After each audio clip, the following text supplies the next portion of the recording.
Cool, we're recording. You don't have to show your videos. Okay, so again, is it okay for me to speak on this subject? What actually led me into sociology from psychology was I was in a Latin American history class studying the wars of independence. And I read this word mestizo, and I was like, what's this word mestizo? And I looked it up, and it meant European mixed with Native American. And we're very proud of our Cherokee history. So does that mean I'm white, or does that mean I am mestizo? And I asked for the first time the question, am I actually white? Yes, I am white because we have socially constructed these racial categories, and I have been categorized in such a way, but genetically, am I white? Because race is supposed to be about biology. Ethnicity is about cultural groups. So I asked really big questions. But then that led me down the path of studying the Latin American wars of independence, the Revolutionary War, and in the sociological mind clicked in my brain when I realized it was class warfare. Europeans that were born in America overthrew the Spanish, overthrew the English, took the countries for themselves, wrote a constitution, excluded women, excluded all racial minorities, and took power for themselves. Class conflict, class warfare. So did the Europeans then turn around and subjugate the Native Americans?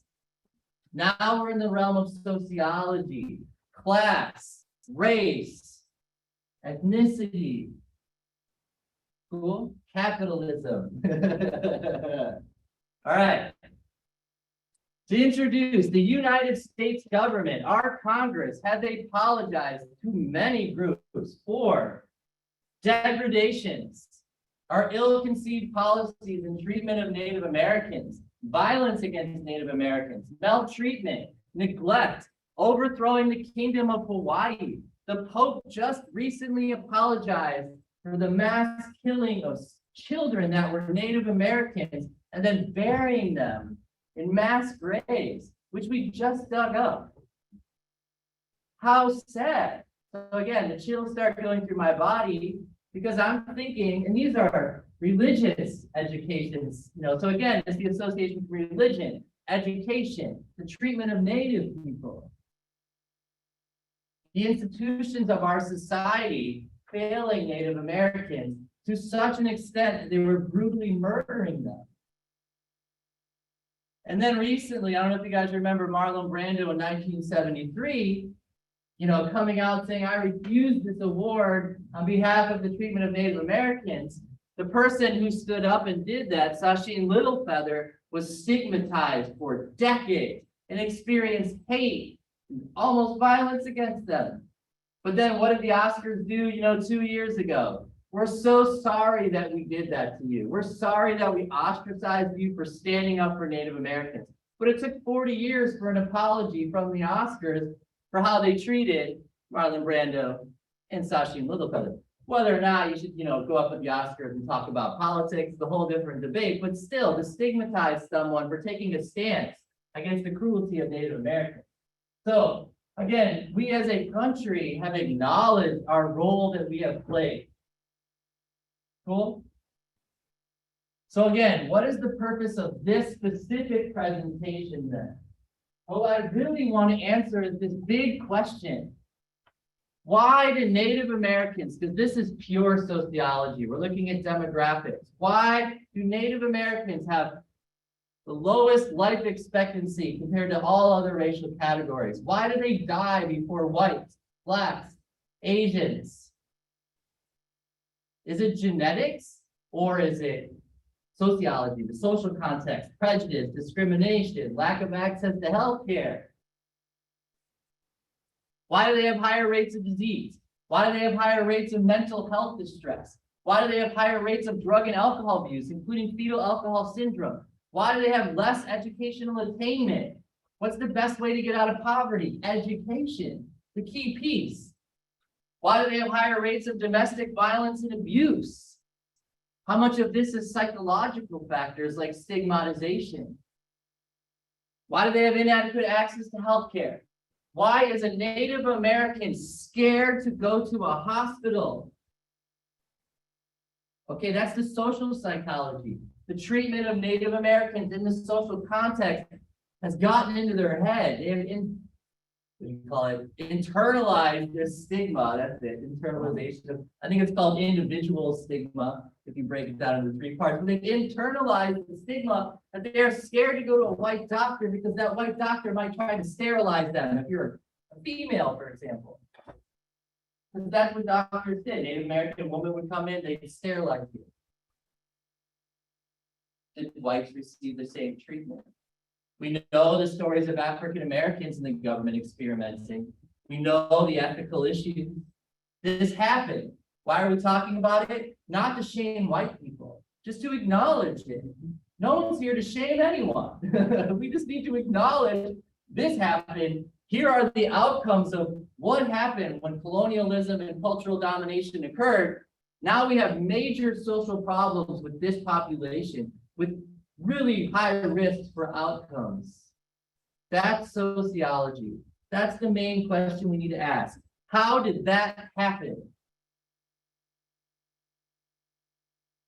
To understand a little bit, to delve in, because we are talking about the association between race, social class, location.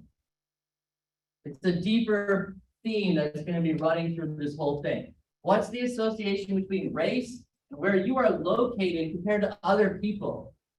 Regarding your socioeconomic status. This is America. The number one way to rise up the class system is to do what? Get socioeconomic status. But if you stick someone in poverty, you block their access to get socioeconomic status, to rise up and make a better life for themselves. So race is supposed to be about biology. Do all Native Americans share common genetics? Ethnicity is about culture, sharing that common way of life. And in other countries, they don't have racial categories like we do, like Native American, Black, and Asian. They might have like Claro or Honduran or African Panamanian, races you've never heard of because you live in the United States, where the main access is Black, white, and then we've added in some categories since then. Race is a biopsychosocial phenomenon. To assume that all white people share common genes is a misnomer. Yes, there are genetic clusters out there, but our racial categories of Black and white and Asian do not accurately code people according to common genetics. Joe. Sir, what does biopsychosocial mean? What's the definition? Sure. Good question. Biopsychosocial is a revolutionary way, in my opinion, of looking at life and reality, because you're always asking how much of it is biological influences like genetics? How much is psychological influences, cognition, emotion, motivation? How much of it's social context issues? The environment you grow up in, the systems and structures in place in society, the institutions themselves. And so if we're going to account for drug abuse, for example, when you look at drug abuse, how much of someone using drugs is genetic? How much of it's psychological, like coping mechanisms?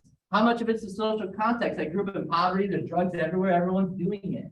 So again, applying biopsychosocial theory is very complex because you have to consider all these different factors. That's the only way to show you the complete package. Is intelligence associated with race? No. But is poverty? But can you pass on intelligence through genetics? Yes. So it gets very complex. And that's the beauty of sociology, though. You're always thinking about all these things to make a sense of how groups of people function, how the world works, how people work. How can you understand people if you don't understand the biology of their bodies that's motivating them, the unconscious mind that's thinking for you, or to understand how they think or every experience a person ever had. Because they all play into outcomes and how it plays out. So again, you got to ask, how much of Native American poverty is due to cognitive factors? You could say, why are they not going out and getting a job?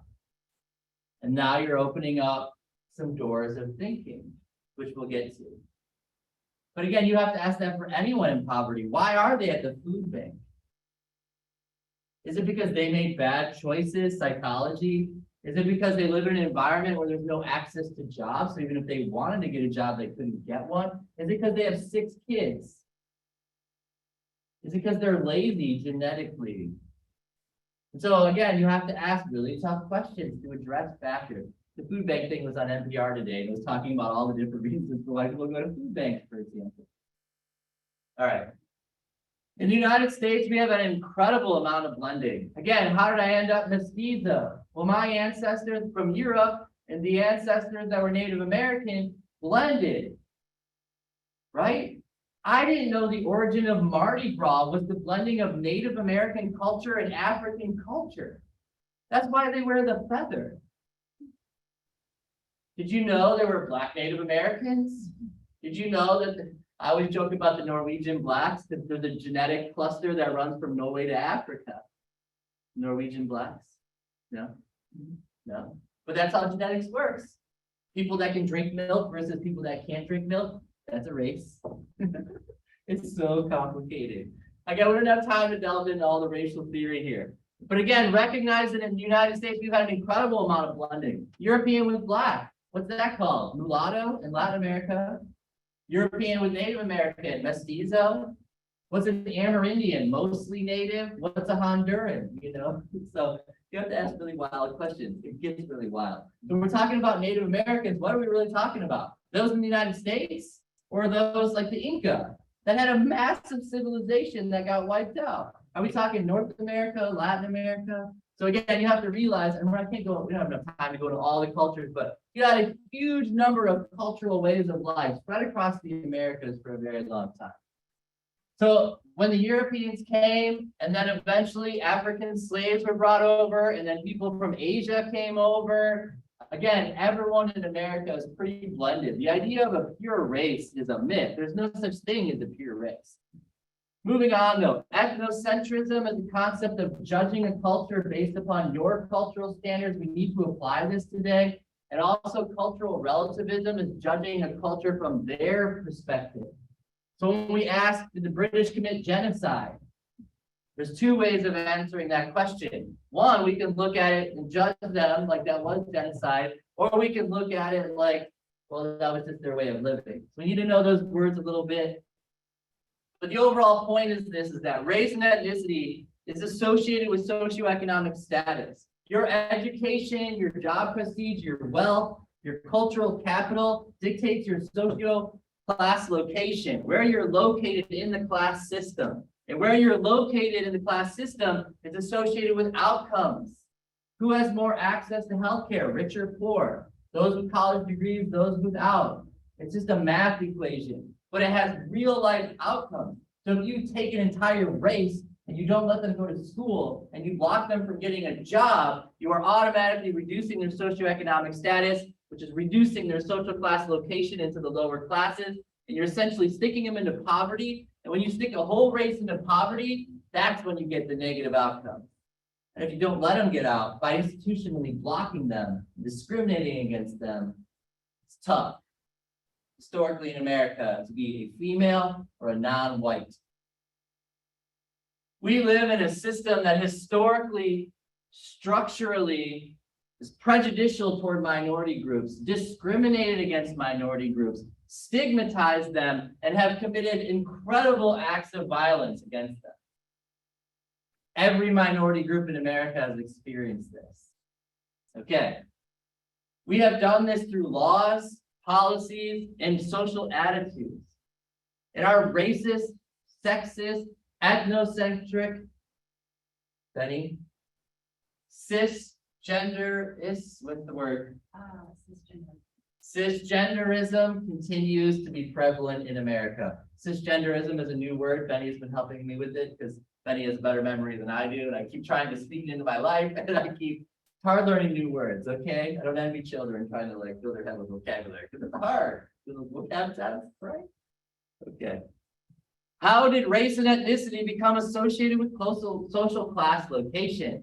This is the ultimate question that got me into sociology. How? What's the association between race and social class? How did it come about that Europeans were able to suppress whole groups of people into the social class? And that's where we introduce this concept of colonialism, hence in the title. During the age of colonialism, you not only have European powers going out and taking over and dominating, but you also have European powers creating, socially constructing a capitalist economic system. So colonialism and capitalism evolved parallel to each other. As Europeans conquered, they put themselves in the elite social position, subjugated everybody else, consolidated capital in the hands of the few. White males gained power across the world by doing this. So, prior to the Europeans coming, we had long established civilizations in America. And anthropology is the study of cultures. It's very interesting to delve into each unique culture, each unique tribe, each unique civilization. There's an entire planet of knowledge there if you guys are interested. Seriously, write some papers on that, read some books. I wish I had time to go into each culture today. We only have like 45 minutes to an hour and I could talk for a year. So, okay, cool. But just know that exists, great things to study. But when the Europeans arrived, they changed everything. Europeans came in and we started imposing our culture, European culture, on Native Americans. And then we forced Native Americans to assimilate to our ways. When an African came over as a slave, what was the first thing we did? We stripped them of their culture. We stripped them of their name. Okay. Yes. Okay. So again, but what purpose did that serve? What function? Historically, when the Europeans came over, at first, we had the blending of some handshakes, some treaties, but then as more and more came over, eventually, so came the war machine, the soldiers, the settlers. So again, when we ask, what happened to the Shawnee that were here? This is what happened. Europeans came in, slowly pushing their way across it. In your history books, they call it manifest destiny. Or is it genocide? Is it cultural imperialism? Hence ethnocentrism versus cultural relativism. When you march an entire nation of Native Americans on a trail of tears and thousands upon thousands die, does that manifest destiny? But again, you got to ask questions. And same thing for war. We have to ask questions.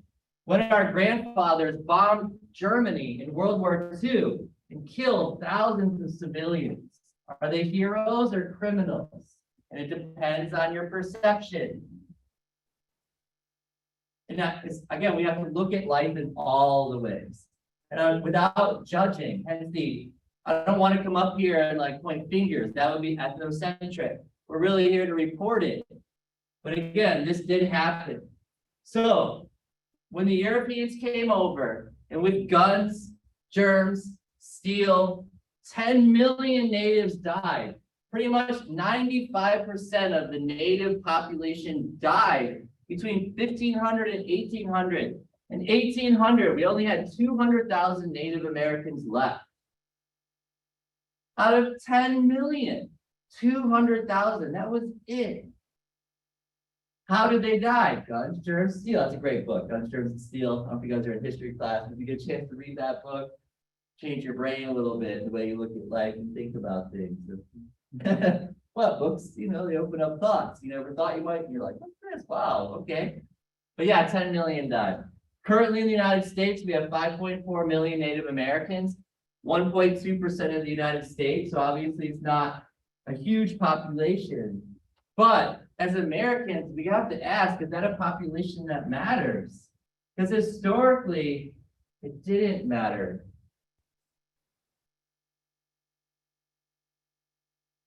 The goal of Europeans eventually became to wipe out the Native Americans. Our founding fathers are very clear in our initial text that say, take care of the indigenous people. Did Americans really take care of the indigenous people, as George Washington suggested? No. We lost over 500 languages, and language, of course, is a main pillar of culture, that common way of life. We still have 150 remaining, but still, huge cultural devastation, huge loss of a population. Is it war? Is it genocide? But again, from the British perspective, how many times has England been invaded? England has been invaded by the Romans, by the Moors. Sorry. Where the Black Irish come from, Muslims coming up from North Africa. Okay, whatever. So, and then you have the French coming over and the Spanish with armadas. And then the Vikings are like, we're going to come in and rape and pillage. And then, again, then the Germanic tribes come up. But I mean, England has been invaded so many times. They are used to war. To England, do you really think Native Americans dying as they go on land conquering was evil to them? They don't see it that way. Yes, we all have to reckon with our past a little bit. But again, is it war or is it genocide? Is a really good question. Because from the British standpoint, this is war. We are conquering. Genghis Khan went across the planet. The Persians came up and took over the Greeks. How many times in this life of humans has there been war and conquering? So maybe war is just a part of humanity, which again is a whole other ethical conversation. But again, is it war or is it murder? Or you can even break it down further. Okay, the initial land taking was war, but then what about everything after that? Like, what happens? What about the people that went in and we took the kids from their parents and we sent them to boarding schools and we forced them to speak only English? We would not let them speak their own native languages. And then, if they didn't do it right, if they didn't culturally assimilate right to a European way of life, they killed the kids, put them in a mass grave.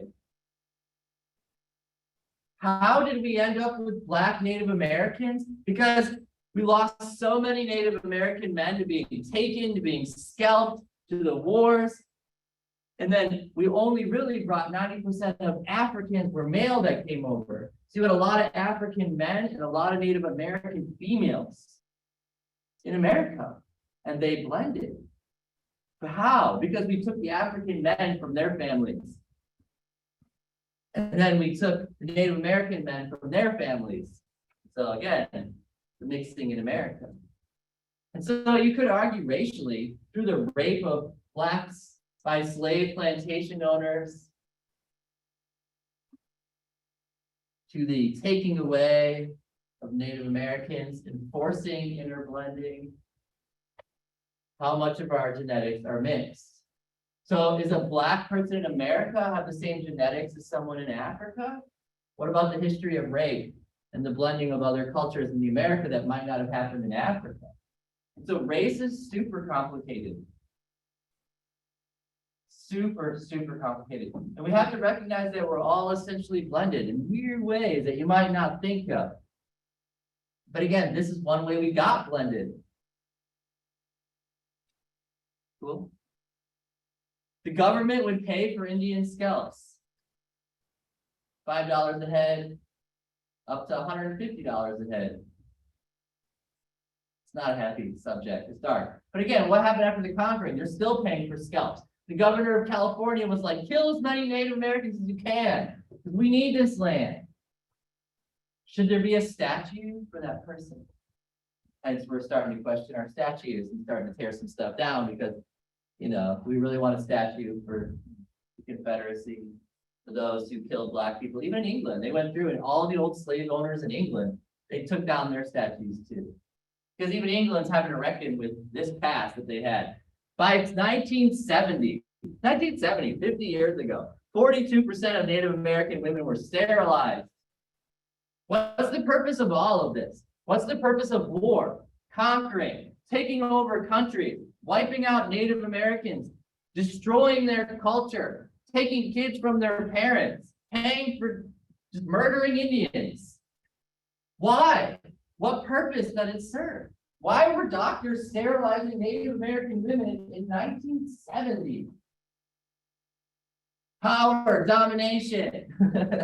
I don't know how else to put it. It's a capitalist world. This is America, right? We needed a lower class workforce.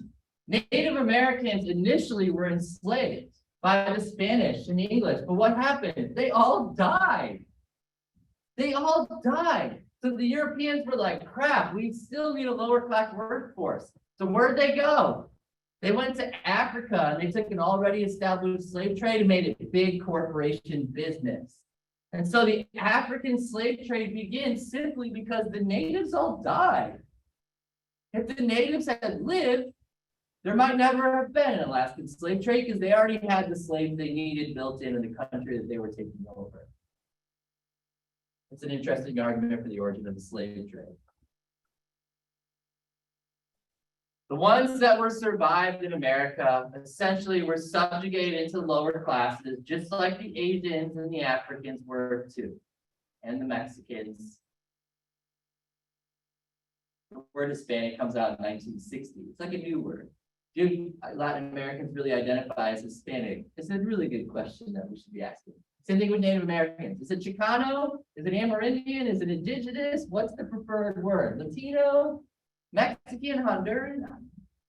To each their own. Everyone's got their own qualitative perspective on this. When you stick someone into the lower classes, you are essentially forcing them into poverty. Most immigrants that came to America started out in poverty. We started out in the factory with the capitalist owners, the bourgeoisie, subjugating the proletariat, the lower class workforce. If it was 1900 and I just came here from Ireland, me and my children who were like 5 would be working side by side in a factory at the mercy of the landowner. So all poor people in America have been at the mercy of the bourgeoisie historically for a long, long period of time. And so the Native Americans that left, of course, just got swept into that lower class workforce. Whether they're on a reservation or whether they're not, you're still stuck in that location. We then further, of course, force assimilation in US culture. And you have to ask questions here, going back to the outcomes in the beginning. Why are Native Americans in poverty? How much of it is because we destroyed their culture? We gave them the worst land to work on in the United States. And we basically said, you can try to live on this terrible land, or you can assimilate to a capitalist way of life. Go get a job, work 2 jobs, work 3 jobs, make that money to get your capital to compete. And so we forced them between 2 different worlds. Their old historical traditional way of life or this new European capitalist way of life. And it's the same thing for all Americans. Why are you in college in the first place? Hopefully to get out of the lower class workforce, because you're counting on education giving you that bump, to get you that job, to get you that money. Because this is America. If you don't, what happens to you? You don't get a good job. Where are you? In poverty, in the lower classes. This is America, it's capitalism. I'm not here as a critique of capitalism, but this is the reality of being American. Get a job or starve. Only 2% get to be farmers. The rest of you, you gotta get a job. And so, should we critique Native Americans for not becoming capitalists and getting out of poverty? Because if I was in poverty, what do you do if you're in poverty? Do you go to McDonald's and work 2 jobs at least? Work mornings at McDonald's, work nights at Wendy's to get out of poverty, hopefully get a little better job. So again, we get kind of torn here. Because did all Native Americans assimilate to US culture? No. Psychologically, why is it a struggle for Native Americans to adjust to US culture? And that's the next kind of step in this discussion, is to delve into all these reasons for why they're in poverty. But again, you have to realize they weren't in poverty to begin with, because poverty like we know it didn't exist until the Europeans came over and conquered and then imposed their capitalist system. So because now Native Americans are born into a world in the United States with capitalism, it's basically adopt or starve, as goes for all Americans. Adopt this way of world, go get a job or starve. The goal of capitalism is to consolidate wealth into the hands of the few and remove competition. Why do you think the founders didn't want women in the Constitution? Because then you could compete for a man's job. Why did Europeans try to subjugate all other people so that they could have power for themselves? The origin of race is this. Black, white, Native American did not exist in like 1700. No such thing as that. The first races were white, non-white, which meant those who could compete, European descendants, versus those who could not. And over time, we've socially constructed more racial groups, Black, Hispanic, like 1960. Again, these are new terms. They did not exist in prehistory. Races were created, so you know darn well, a very clear-cut line as to who's allowed to get a job and who's not. You were either white, European, or you were not. And if you were not, no job for you. Except field hand, slave, factory worker. You were a female, 1900, you were never going to become a doctor. You think they're going to let a Black person work on a white person in 1900? Maybe a Black person working on a Black person, but the stigmatization that's attached to it. I have a Black dentist, and I know he's had a lot of prejudice because some people walk in and it's a white face and they're like, oh, it's a Black doctor. And they hesitate, and I could just see it in his eyes. I felt so bad for him. They know that people have gone in there white and been like, oh, Black doctor, I can't be here. That's the reality of America. You might not want to talk about the experience being Black in America, but it's, you know, just a Black person is a person, a doctor. It gets stigmatized all the time. You just don't, you think women in medical fields don't get stigmatized when they realize it's going to be a woman as their surgeon? It's 1990. You think people aren't like, uh-oh, a woman? I don't know. We have a woman work on us, 1990, and even 1990, it was hard for a woman to be a doctor. Think you're not going to experience discrimination and prejudice? You are. Do women experience prejudice today? Yes. Discrimination, the minorities experience prejudice today? Yes. Who gets the job? Juan or John? John gets the job. Juan does not get the call back. We study this stuff. We do studies every 10 years on names and then send them out. This is the way, the subtle ways white people institutionally discriminate. You see your name and we're like, oh, that's a Hispanic sounding name. The other person's white sounding. We'll call it Emily. That's what they do. 3 times to 1. Who gets the job, John or Emily? John, 2 times to 1. Women always get blocked out on that first promotion. That's where you get hit the most. Currently, 1/3 of Native Americans live on reservations. But again, those that live on the reservations are completely dependent upon the federal government still to this day. Because this way of life on the reservations cannot be maintained because we took it all. We took all the good land where all the good farming is. And we gave it to white people. And we took the unfarmable land. We were like, here, put a reservation there. I mean, that's the history, guys. When you look at the land and where the reservations are, again, this is where we are right now is very fertile growing. What do we do to the Native Americans? Too bad. West of the Mississippi for you. And then what do we do after that? Too bad. We're shrinking your land even more. Reservations.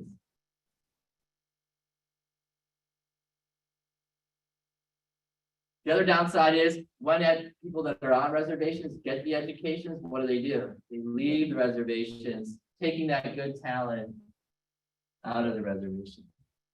So there's a lot of reasons Native Americans continue to be in poverty.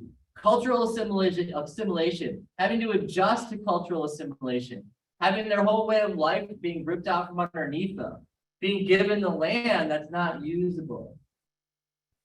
And again, it's America. What do you got to do to get a job? You got to get a job. You got to make that money. Kids aren't going to eat. Right? Okay. How did white people maintain power for centuries? Joe. Professor Coghlan, What's up? what I'd like to state next is like a compilation of your last 2 slides. And I want to state it, even though it's horrific. And that is the spoken subtext, the official US policy was kill the Indian, save the man. And that's why we saw forced assimilation in culture all the way up until the early 1970s. You're going to take your children and you're going to educate them in a way that they can embrace capitalism and work for us. That's why 500 of the 650 languages have disappeared. kill the Indian, save the man, the spoken, but unwritten official policy of US government and America. So again, we're not trying to shame people, but we have to recognize our history. How do we get here? Why were women excluded from the Constitution? What up? Like, how do we get to that? That's the question, right? Because again, that's the question. How did white males maintain power? We made darn sure a woman couldn't vote. That's half the planet right there. And then we took black people and we were like, you're not even a person. 3/5, that's what you get. They're not going to compete.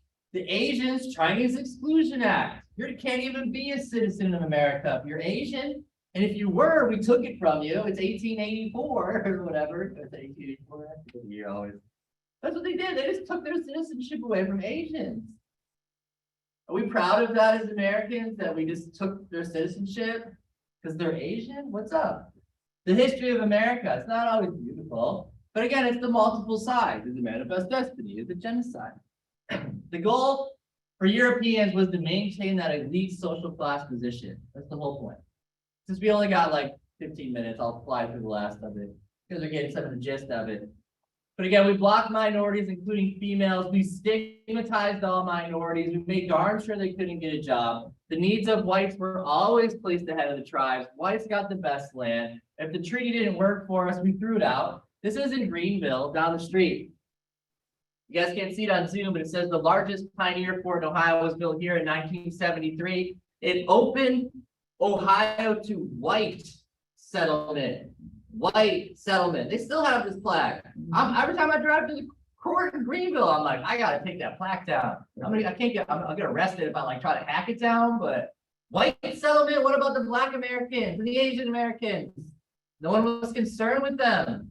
They were the subjugated, exploitable, lower class workforce that white people were able to make money on their labor.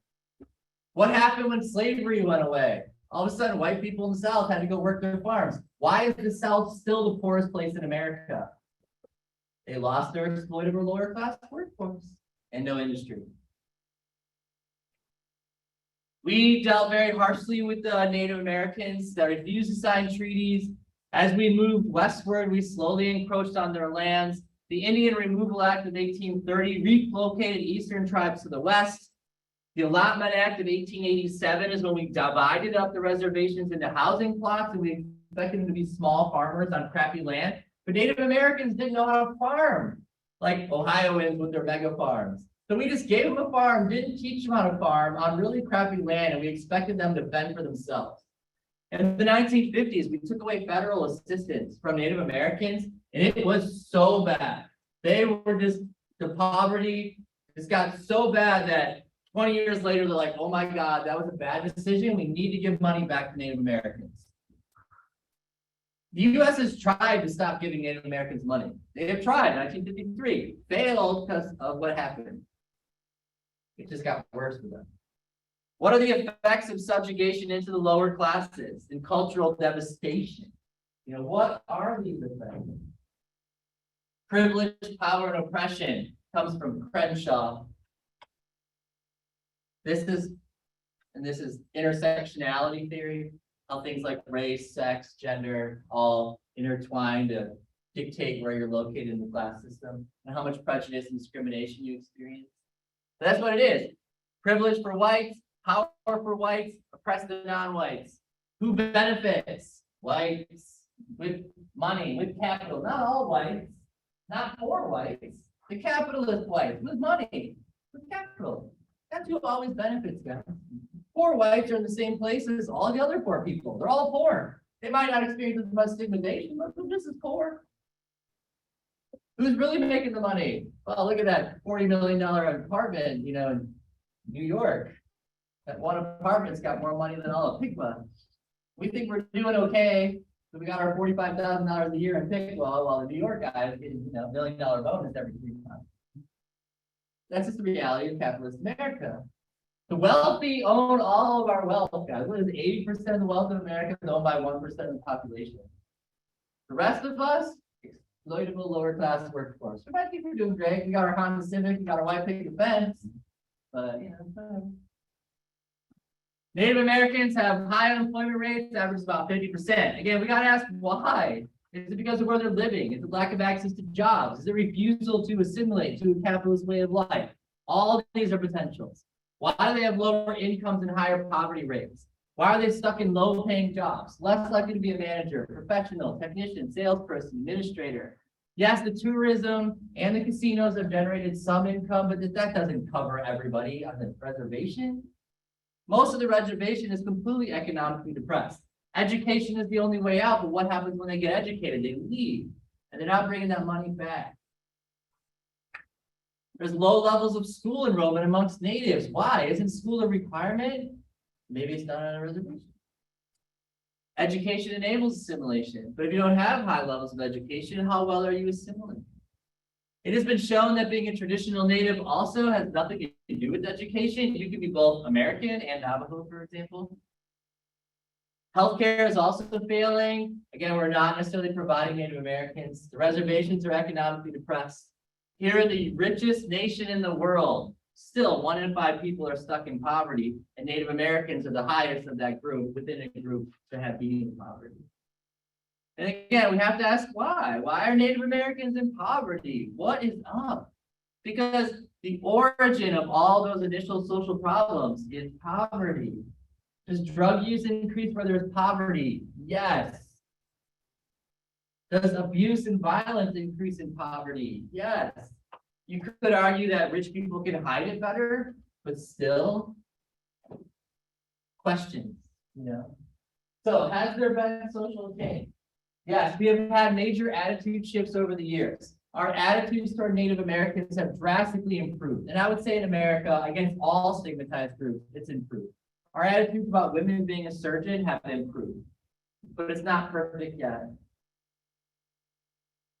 There's never been a female president. Why? Is it because of stigma against females? That's sociology, Look at that kind of stuff. Like, what's up? You did have this term pan-Indianism, the intra-tribal social movement. And again, it's a lot like Latin Americans. Like Latin America was like a scattering of people from different countries. And so they came up with the word Hispanic to group all of those people together so they can vote together to get some political power over their lives. Because the Hispanic leaders or Latin American leaders realized that we can get the Cubans to vote with the Ecuadorian and the Mexican, then now we have a group, we can get power together. Separate will fall. But again, why did the Native Americans lose the war in the first place? Tecumseh tried to bring them together, but that failed because Tippecanoe and the Native Americans didn't have, like the British had a war machine, a government pushing this. The Native Americans, they tried to fight back, but they were really grouped together in a way that could really defend this country as their own, for example. We've had many protests. Probably the most famous is the taking over of Alcatraz. It did increase public awareness, but it hasn't necessarily improved the lives of Native Americans. Our attitudes have improved. We're more aware of this in modern times. We see it differently. You can't play cowboys and Indians anymore. Like when I was a child, that was a common game. That is a taboo word in modern times. You can't even say that. So I can see in my own lifetime of 40 years that it's changing over time. The tribes have sovereignty like a U.S. state, but anytime the government needs Trump the tribe, what do? Gas pipeline, South Dakota, here you go.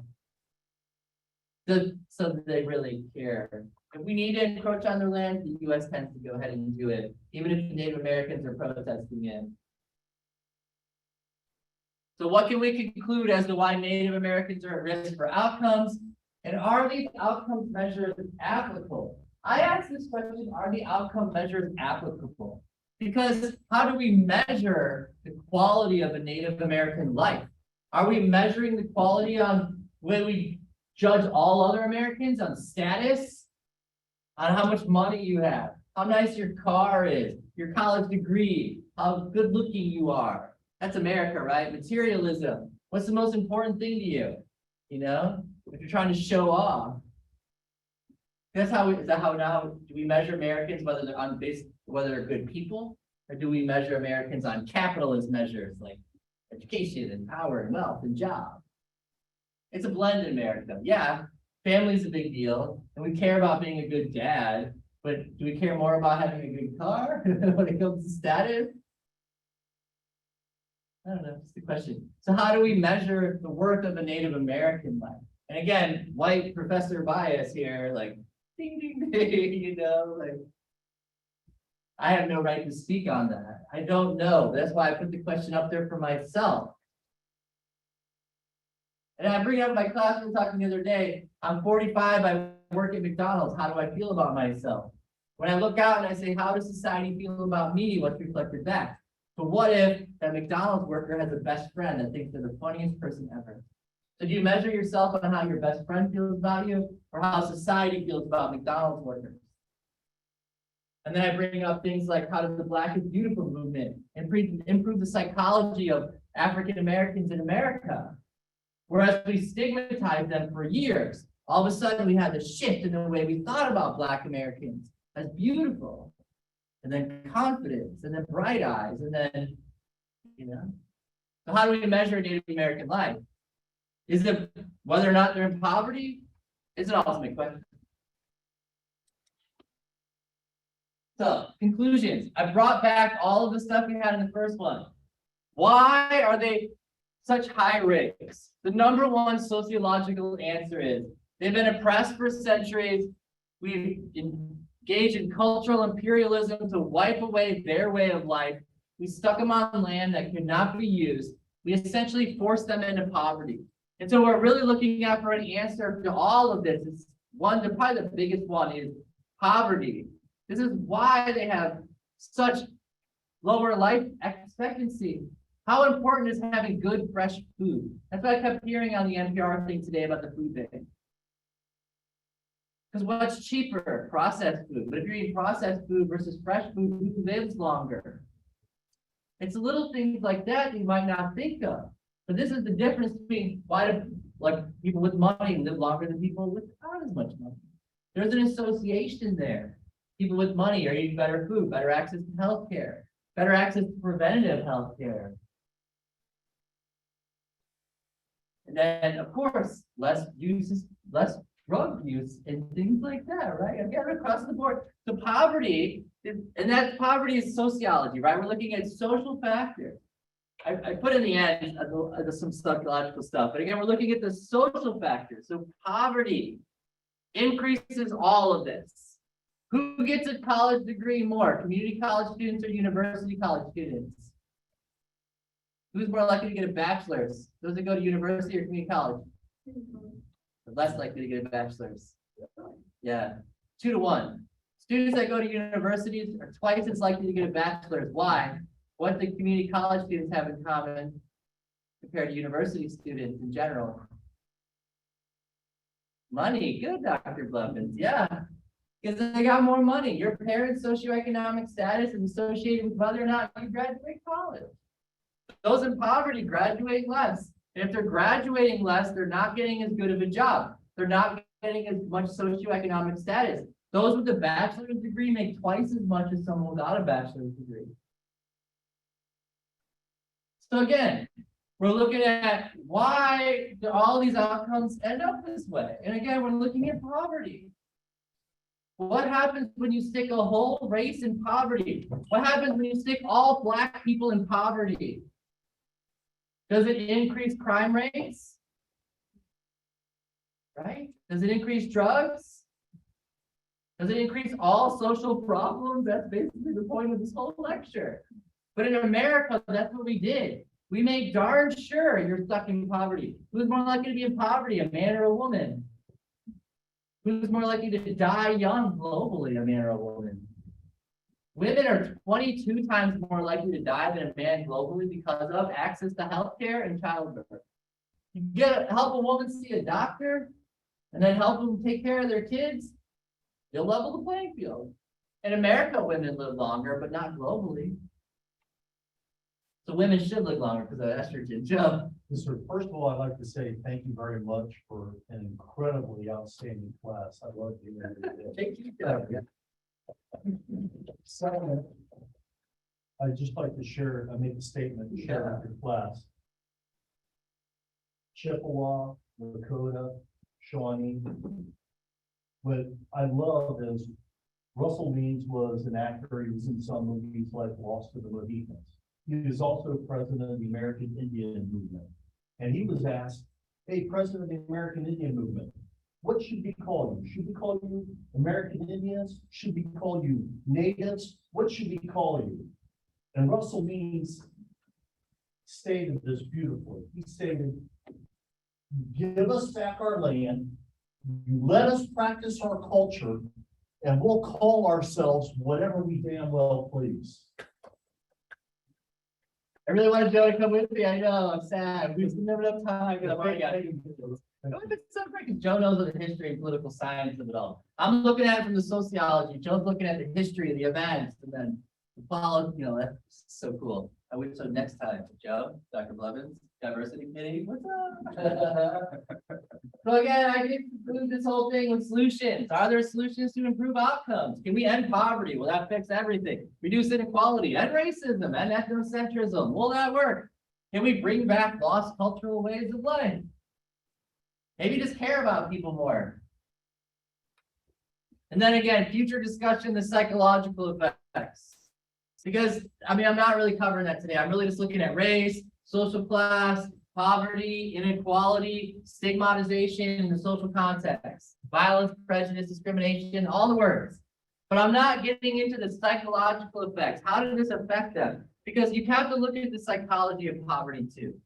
You can't just, blame it on all these external reasons, because the brain also plays a big role. But obviously, there's 1 minute left, so we don't have enough time to go deep into all the psychology of it all, as fun as that would be.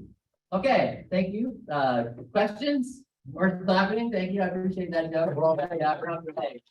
Saw your hands moving. Thank you. You guys that want to work with me on this Reader's Theater, please sign up here with your name so that I can keep in touch with you. Please. I have recruited 6. I need 4 or 5 more. Thank you. Yeah, good question. Yeah, I've Good. got a question.